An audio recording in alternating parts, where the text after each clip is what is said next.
أعوذ بالله من الشيطان الرجيم. بسم الله الرحمن الرحيم.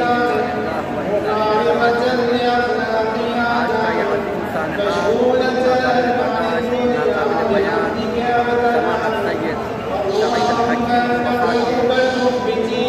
صورت میں پیش آیا ناقابل تلافی حادثہ جس کی وجہ سے آج عراق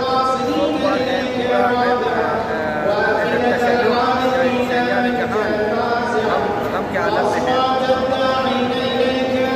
اسی حوالے سے تمام عالم تشیع کے خدمت میں بالخصوص امام زمان جلالہ تعالیٰ فرج شریف کی خدمت میں تعزیت پیش کرنے کے لیے حاضر ہوئے ہیں.